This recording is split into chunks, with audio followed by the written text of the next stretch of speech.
பத்திரிகை மற்றும் தொலைக்காட்சி நண்பர்களுக்கு என்னுடைய வரவேற்பும் வாழ்த்தும். இன்றைக்கு 2024 பாராளுமன்ற தேர்தலில் இந்திய ஜனநாயக கட்சி பாரதிய ஜனதா கட்சியுடைய தோழமையோடு போட்டியிடுகிறது. இப்பொழுது இந்திய ஜனநாயக கட்சி தங்களுடைய தேர்தல் அறிக்கையை அல்லது வாக்குறுதி எதுனால வச்சுக்கலாம். இப்பொழுது உங்களிடம்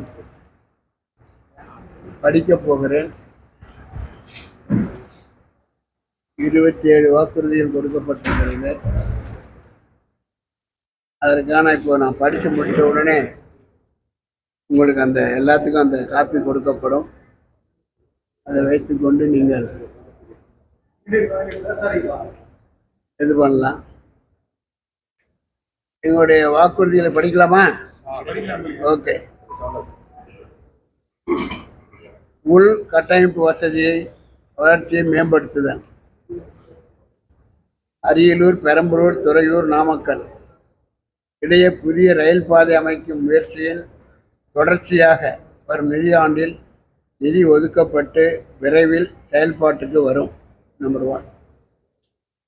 2வது, குளித்தலை நகராட்சிக்கு புதிய பேருந்து நிலையம் அமைக்க முயற்சிகள் மேற்கொள்ளப்படும்.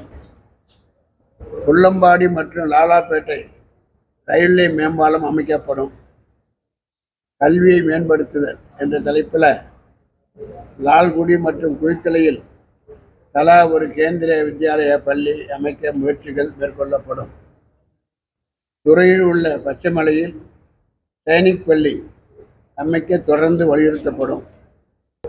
அடுத்தது, எஸ்ஆர்எம் கல்வி அறக்கட்டளை மற்றும் எஸ்ஆர்எம் பல்கலைக்கழகத்துடன் இணைந்து வேந்தரின் இலவச உயர்கல்வி திட்டத்தின் மூலம் அடுத்த 5 ஆண்டுகளில் பெரம்பலூர் நாடாளுமன்ற தொகுதியில் உள்ள ஏழை எளிய மாணவ மாணவியர் 1200 பேருக்கு இலவச உயர்கல்வி வழங்கப்படும். மேம்படுத்தப்பட்ட மருத்துவம். பெரம்பலூர் பாராளுமன்ற தொகுதிக்குட்பட்ட 1500 ஏழை எளிய குடும்பங்களுக்கு எஸ்ஆர்எம் மருத்துவமனை மற்றும் மருத்துவ நிறுவனங்களின் மூலம் தலா ஒரு குடும்பத்துக்கு 10 லட்சம் மதிப்பிற்கு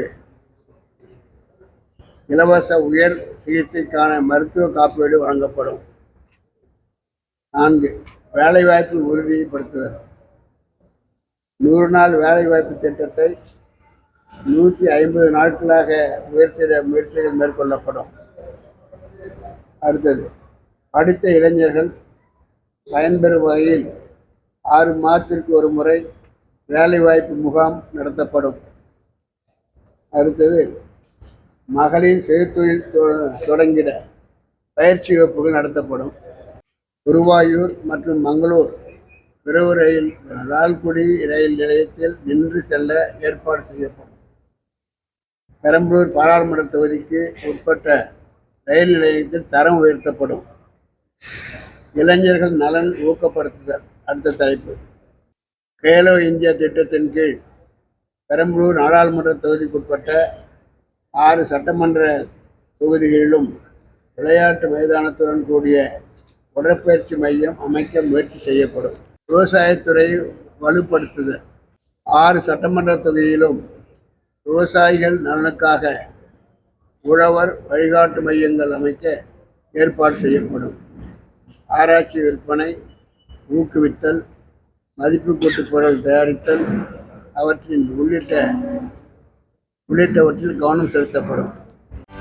செய்திகளை உடனுக்குடனும் துல்லியமாகவும் தெரிந்து கொள்ள சப்ஸ்கிரைப் பண்ணுங்க.